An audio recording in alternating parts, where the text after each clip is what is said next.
मित्रांनो, खरीप हंगाम 2022 पासून पेंडिंग असलेला पीक विमा हा शेतकऱ्यांच्या पदरात अद्यापही पडलेला नाही. बऱ्याच जिल्ह्यामध्ये मित्रांनो 2022च्या अधिसूचना काढून सुद्धा शेतकऱ्यांना पीक विमा वाटप झालेला नव्हता. अशातच एक गुड न्यूज घेऊन आलेला आहे.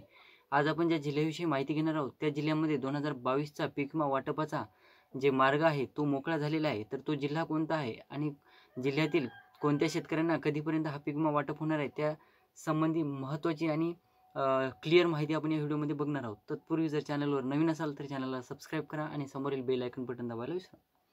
नमस्कार मित्रांनो, मी राज सूर्यदळ, स्वागत आहे तुमचं आपल्या यूट्यूब चॅनलमध्ये. मित्रांनो, खरीप हंगाम 2022च्या जे पीक विमा होता त्याच्या अनुषंगाने जिल्हास्तरीय समितीने एक बैठक आयोजित केली होती. या बैठकीमध्ये पीक विमा कंपन्यांना आदेश जारी केले होते की बाबा तुम्ही 2022चा पीक विमा वाटप करून टाका. परंतु मित्रांनो, कंपनीने काय केलं, त्या आदेशाविरोधात एक अपील केली आणि कंपनीने सुद्धा आम्ही वाटप करणार नाही, नुकसान झालं नव्हतं अशी एक अपील दिली होती.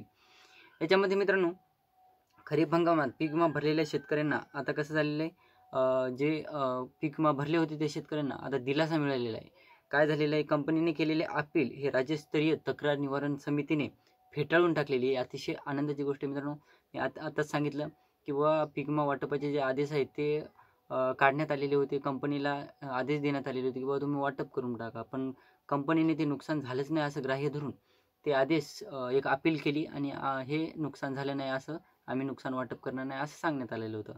परंतु मित्रांनो, धाराशिव जिल्ह्यामध्ये ही जे कंपनी आहे, जी भारतीय विमा कंपनी जी आहे, या कंपनीमार्फत जे आदेश देण्यात आलेले होते तर ते आदेश जे जिल्हास्तरीय राज्यस्तरीय तक्रार निवारण समिती आहे त्या कंपनीने हे आदेश फेटाळून टाकलेले आहेत. आणि जवळपास या कंपनीला आदेश देण्यात आलेले आहेत दादा की बाबा तुम्ही हा पीक विमा वाटप करून टाका. त्याचबरोबर मित्रांनो, पिकांच्या नुकसानीबाबत शेतकऱ्यांनी केलेल्या तक्रारीनंतर सुरुवातीला जिल्हास्तरीय समितीकडे याचिका केल्यानंतर समितीने पीक विमा कंपनीला भरपाई द्यावी असे सुद्धा आदेश दिलेले आहेत. म्हणजे एकंदरीत बघायचं झालं तर आता कंपनीलाच आदेश देण्यात आलेले आहेत की बाबा तुम्ही आता शेतकऱ्यांची जी भरपाई आहे ती देऊन टाका. आणि कंपनीने भरपाई देण्याचे मंजूर केले सुद्धा होते. अगोदर केलं होतं, नंतर कंपनीने एक अक्कल लढवली आणि कंपनीने अपील केली, बुवा नुकसानच झालं नाही, आम्ही हा पीक विमा वाटप करणार नाही. परंतु मित्रांनो, कंपनीने लढवलेली अक्कल काय असेल ती कंपनीलाच आता महागात पडलेली आहे. आणि आता कंपनीलाच काय करावं लागणार आहे, जे मंजूर केलेला पीक विमा होता तो वाटप करावा लागणार आहे.